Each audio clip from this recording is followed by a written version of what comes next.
Good morning, good afternoon, good evening, love people. Welcome back to Minniesmentalhealth. How are you all doing today? Thank you ever so much for joining me. Where are you around this world? Where are you watching me from? I truly appreciate you being here with me today. So, today I'd like to actually talk about artificial intelligence and the impact of this technology on children. There are some facts that we know, being that we live in a digital age, that AI is helping children learn. In certain countries like China, parts of Asia, they're using it to boost their children's literacy. I.e. via robots.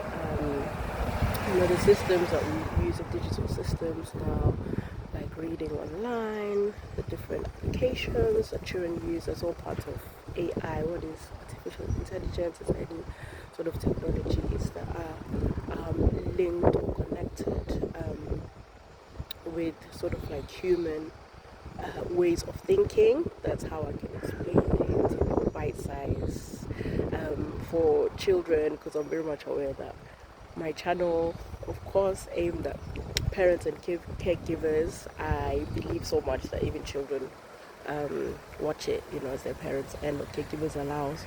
So AI is a way of using technology to give it more of a human experience, clearly from the robots that we see.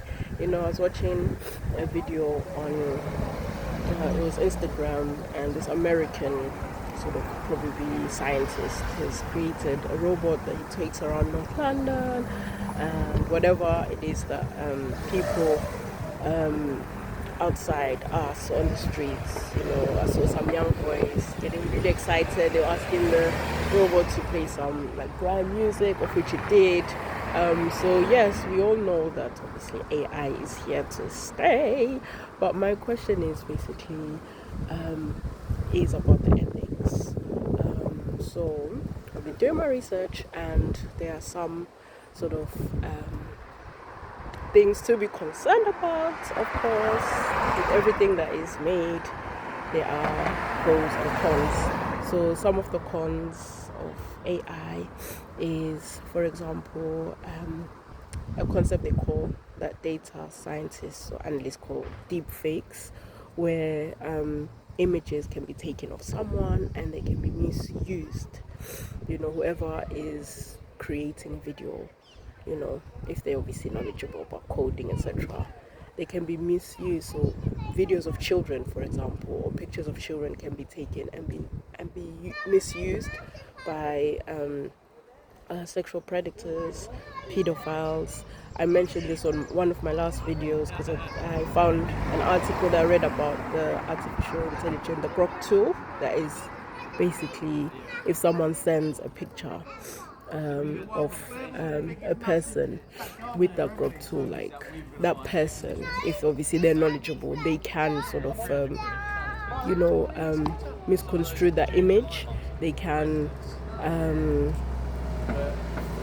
basically tarnish the image, change it, make it into something that it's not. And sadly, because children are being targeted by sexual predators online, it means they're using children's images, making use of AI tools such as the Grok tool and other tools to sort of create pornographic images of children. So that is sickening, really, if we think about it. We all know that. So of course there are positives to the sort of how can I call it, the advance of artificial intelligence tools. But there are also some serious concerns, especially if you know that you want to raise your child in a certain way. We need to be very, very vigilant, in regards to the kind of applications, for example, that we're allowing our children to use, if they have their own phones or if they can use your phones. We need to educate children on the different AI tools that can be quite harmful to them, so that they are knowledgeable, basically, because as we know, knowledge is power. Well, the application of knowledge, I think personally, it is power. So like, this kind of world that we live in now, this digital age, is kind of very, very scary. There's a whole lot of scriptures in the Bible that talk about our hearts as humankind. So I'll list them on my description box so that you can check it out for yourself. But on here I'll just paraphrase them. Pardon me.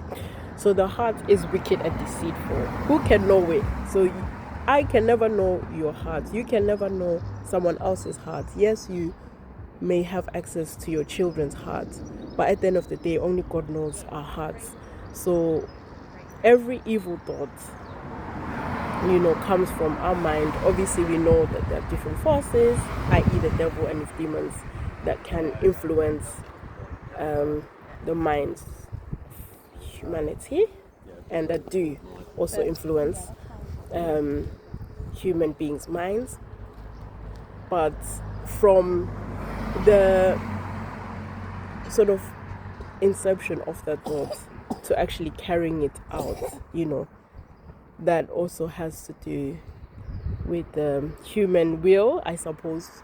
And obviously, this topic, I think I should do a whole series about it. Okay, yes, I think that this would be number one of my videos, start of my series about AI, because I can see that it is quite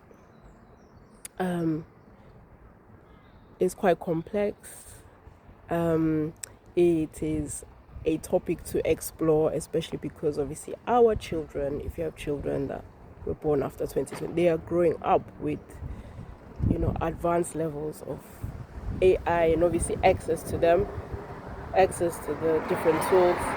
So I think this will be my first of my AI series in terms of me as a child of God Christian. One thing I would say to encourage us, if you're a Christian or you have moral values that you'd like to pass on to your children, is that we need to know those particular scriptures. We need to know basically the word. If you're Christian, we need to know the word of God, especially in our minds. Not just what we get taught in church, but we need to know, and we need to explore the word of God. We need to study it. We need to meditate on it, because the only way that we are going to have discernment, which is sort of like an inner knowing of things, is if we immerse ourselves. If you're a Christian, if we immerse ourselves in the word of God, that's the only way that we're going to have sort of like a knowing when something is wrong. So I was talking to a lady at my church, and we were talking actually about the digital age, and I was saying that in this day and age, like with our children growing up, for example, I've got a son, like if Jesus tarries and it doesn't come, let's say in the next 20 years,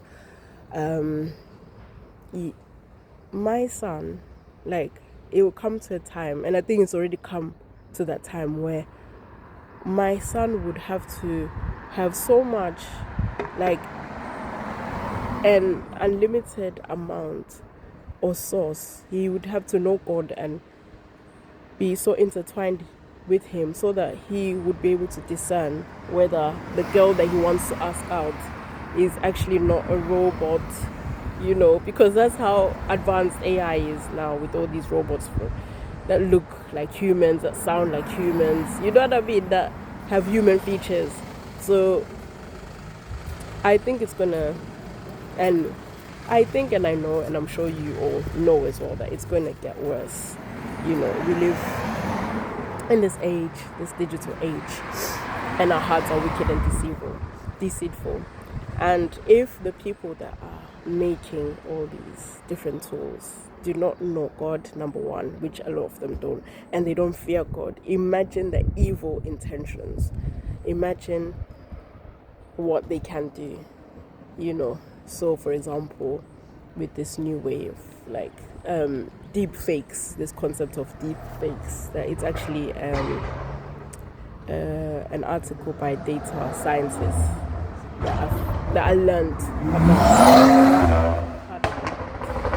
about deep fakes and how people misuse or misconstrued like images and videos of people. So yes, there's a lot to explore, so which is why I'm saying this is the first video of my series of the impact of artificial intelligence on childhood.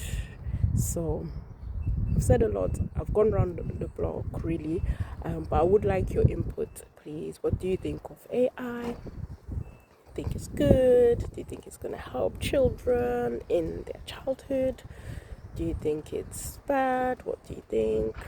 How do you and your child, whether you are a biological parent or caregiver, how do you interact with artificial intelligence tools? It's a very interesting conversation, and I hope to see your comments. Thank you so much for being with me on this journey, and thank you as well for your likes, your shares, your comments, and God bless you. See you on my next one. Bye.